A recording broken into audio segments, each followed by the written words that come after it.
Life in the Philippines. So, something interesting happened today that I would like to share with all of you because it's relevant for everyone worldwide. I went to a restaurant that I go to frequently, and I was the only one there. The parking lot was empty, there were no customers inside the restaurant. And I showed up, and there were two waitresses working there, sometimes there's a third. And I noticed when I walked in, one of them got up and walked to a table that had not been cleaned. And I was like, that's odd that she did it as soon as I walked in and that this has happened before. And then I realized that they're doing this on purpose. There were no customers there, no cars, nobody's in the parking lot, nobody's leaving, nothing. That what they were doing is they were not cleaning the tables, and then they would wait until another customer shows up, get up and go clean the table. And I don't know why they're doing this, but it's obvious they're doing it because they don't want to help customers that walk in the door. So that was the waitress that was facing the doorway. There was another waitress who had her back towards the doorway. And because I've had this experience so many times in the past 30 years, more like 25 years, when I go in, I just go get the menu myself because I know they're not going to bring it to me. So I grabbed the menus and I went and sat down, and I realized, the other woman is always sitting with her back facing the door. And I realized they're doing this because they don't want to help the customer. They want you to walk in and go and ask them for whatever you need. They don't want to have to come up to you and initiate and say, how can I help you, or anything like that. And I had this experience with a lot of restaurants. There was a restaurant that I went to where I walked in, the waitress saw me, and she hurried to the back, and I sat down, and after 20 seconds, she looked out to see if I was still there, and then she started shaking ice. And I was like, after another 10 or 20 seconds, I'm like, come on, lady, I'm a customer, you should be bringing me a menu. That you're just pretending that you have work to do, which is shaking the ice. It's not real work. And she saw me come in. But not only that, they got a glass front. She saw my motorcycle pull up. It was nighttime with the headlights on. She knew, and I parked pointing right at the door. She knew that a customer was about to walk in. So she had turned around and she was already ready to head towards the kitchen, which is a bit of a walk.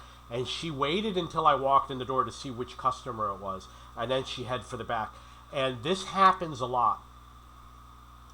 I don't know if I told this story, but there was one where I went in and they had this speaker, and I ordered my food. They started blasting the music to the point that my eardrum was jumping. And I went and I asked them to turn it down, and they turned it down sounded like 5%, of course. And then I got up and I sat at a different table behind the wall. And they kept turning the music down and up and down and up, and they did that 20 times. And then they had their cell phones, and it was a loud person screaming something in a foreign language, that even with the loud music I could hear this loud person screaming on a cell phone. They were playing a video. And I went up to them afterwards and I said, what you're doing is not right. I come in and I buy something and you play this annoying music. I'm the only customer here. I don't want to listen to this music. And the speakers literally pointed at me. And I said, there's 5 of you on the waitstaff. You're only staring at your cell phones and you ignore your customer. And there's lots of places where I can go eat. There's only a few places where you get good service. And they tend to be the smaller restaurants where the owner is working serving the food. Those are the ones where you tend to get better service. So there was another one where I walked in. It was a big restaurant, and I sat down and I looked over, and the waitress is standing by the cash register. It's quite far away, and she's staring at me holding the menu, and I'm staring back at her, and I'm like, You're going to bring me the menu? You know, what do you think I'm sitting at the table for? So they don't like to help customers. I think that time I waited for like 30 seconds and I just left. Because there's so many restaurants in my town. There's so many good restaurants, and they're never crowded. I'm almost always the only customer in the restaurant. Even at lunchtime or dinner time, I almost never see anybody because people don't go out to eat. And at these are more expensive restaurants, and at the more expensive restaurants, they just don't have customers, and they don't care about their customers. Got to check the time. So I've had this experience in Colombia. I would walk into a restaurant, the wait staff immediately goes into the kitchen, they don't come out. There was a time when I had to buy a bottle of water, left my apartment, was walking by a store. It was a store where they sell only eggs. And you see like thousands of eggs. And there were two women there. I'm looking in to see if they sell water. It's only eggs. And as soon as they see me, they go into the back room. And this is common. I've heard other people tell me the same stories. There are wait staff around the world. It happened in Colombia. When I was in Belize, I was always the first one up for breakfast. I would go and sit down. The wait staff would go in the kitchen. The women, waitress. And you could wait a half an hour and they won't come out. They won't come out unless they hear a lot of people like 10 people at the tables talking. Then they come out and take your order and they cook everything one at a time. At that restaurant is when I learned, go get your own menu, go get your own drink of water. There was a woman who even went and made her own coffee because she loved the coffee so much. Everyone else didn't like the coffee because it was salty from the salt water. That was in Belize. It was 25 years ago. And this is a common practice, very common in the Philippines. The service is poor, and they're probably not going to do anything about it. You're going to be the bad customer because you can't wait 30 minutes for the menu. You know?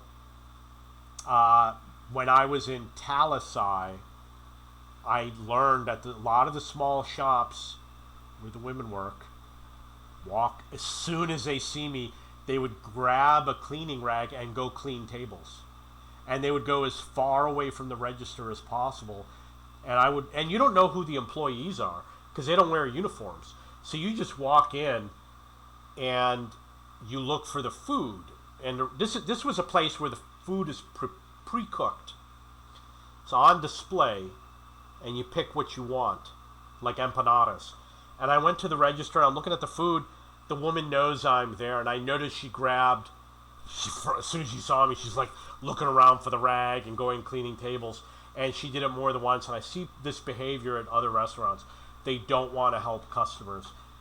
So you have to find, if you want better service, you have to find restaurants where the owners are working there. And I was treated much better. Usually the younger people that are working there, usually they're kids. Usually the husband and the wife. The husband usually does the cooking. The wife serves to the customers. And the kids assist. When I say kids, I'm talking about 18-year-olds, 20-year-olds. And usually they don't, the kids, the 18-year-olds, they don't want to help a customer. When I was younger, I worked at Burger King and other places. I did everything. I helped every customer. When I did room services, I never asked for a tip. I did everything quickly and immediately, don't complain. My attitude was, what's the difference between working and not working? When you're working, you're making a hamburger, right? I don't consider that work.